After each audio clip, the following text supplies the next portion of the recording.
Things you learn on the farm you won't learn anywhere else. My great-grandfather bought it, passed it on to my grandfather, and then my dad. Watching the kids grow up on the farm, the accountability, learning responsibilities. What I'm doing is helping in some way, even if it's a small amount, it's helping somebody. I grew up down the road about 15 miles on another dairy farm, and so that dairy background is what crossed our paths. Hi. I kind of just really found a deep love and respect for what dairy farmers do, especially my dad. Very fortunate to have found someone who is just like him. It's so cute. We own about 350 acres, milk 100 cows, give or take a few. Most of those are Holstein. We have some red and white. Travis and his dad do the milking. Our girls and myself help to feed the calves. I mean, he gets up in the middle of the night to deliver babies at the barn. We have pipes that break, no electricity sometimes. You know, during harvest, you have to do what you have to do. There are a lot of times in the summer that the girls and I take lunch to him in the field, or we go down and help finish up feeding calves or helping to clean up the parlor, because that gets him done sooner and allows us to be with him.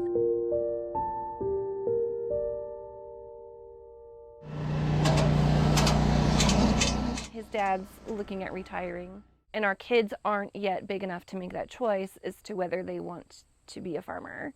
We have talked in the past couple years about doing something different with the farm. How can we kind of broaden things a little to increase the income?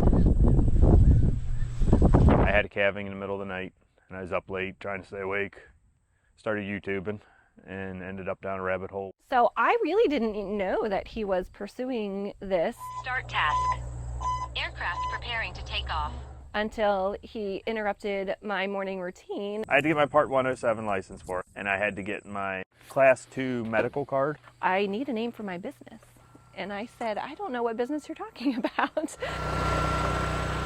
I was definitely a little bit like, you don't know how to do that. And he said, no, but I'm going to learn.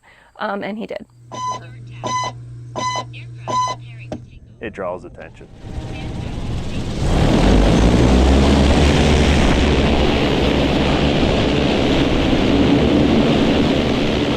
There's a buzz to it. Yeah, there's a definite buzz to it. And he thought Stone Valley drones sounded good, and I said, I think that's a great one. Yeah, it's been an attention grabber. When I'm spraying these fields here with the store, people will stop in the parking lot and watch me for a while, trying to figure out what I'm doing. Travis is super cautious with investments and choices, and he does a lot of research, a lot of background. So I wasn't surprised that he had everything in line before he was ready to take that risk. The idea behind it was that I can do my own spraying rather than pay somebody to come in and do that. I can do it when I want it done rather than relying on somebody else's schedule. And it also comes with you can take the spray tank off and put a cedar attachment on it, so I can plant cover crop with it over top of the corn.